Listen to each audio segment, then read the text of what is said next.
Hey there! So today we have another review, and this is a beer from New England Beer Company. Some people like to call it Nebco, N-E-B-C-O.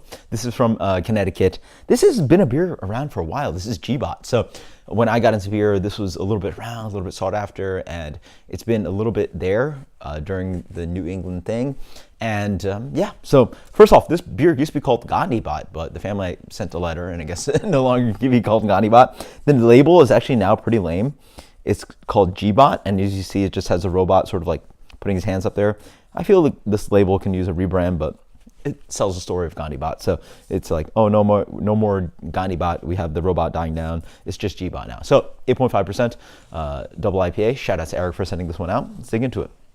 So first off, this is not a brewery, I guess, known for being part of the revolution, because this does not look like New England haze. This beer comes in a deep gold color, medium haze on there. Yeah, let's get the aroma. Pretty devoid on the nose of really great aromatics.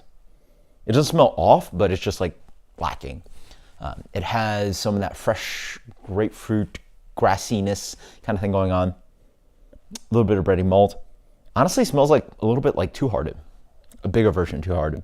And this is very fresh, so thank you so much, Eric, for sending this one out. Let's try it out. Nice. I'm talking about the malt qualities here. So the light sugary note that hits up front. It's nice and syrupy, and it moves on and just chews on your palate. It has a medium bitterness here, a little bit piney, sits on the palate. But yeah, this is not New England style. You can just see it on the color. It's not a New England style, and the hop profile doesn't sell me as much. And as I was talking about, I like the malt qualities here, not really the hops. And the hops really are, as with the nose, pretty subdued. On the palate, it's a little bit more obvious. Grassy, grapefruit, a little bit of orange peel. You know what? And then this honestly tastes like an upped version of Two Hearted. I would love to have a bottle of Two Hearted next to this, because it really just tastes like a big version of Two Hearted.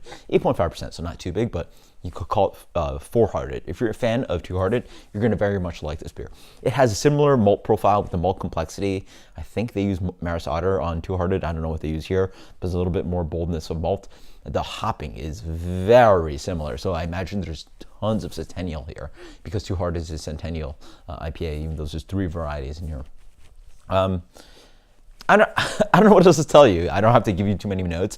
You guys have probably had Two Hearted. It is just a bigger version of Two Hearted. It has very much a similar malt notes, very similar bitterness. It's just a bigger beer, a little bit more alcohol, a little bit more, not super huge on nose, not super fruity. Just, it is what it is, and it does a good job. And it's not New England haze. It's another brewery in New England that does good beer. It actually compares pretty well to the Lawson's Sip of Sunshine that I just reviewed, and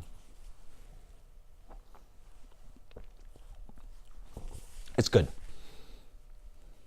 88. Nebco, G-Bot. Until next time, guys. Cheers. Later.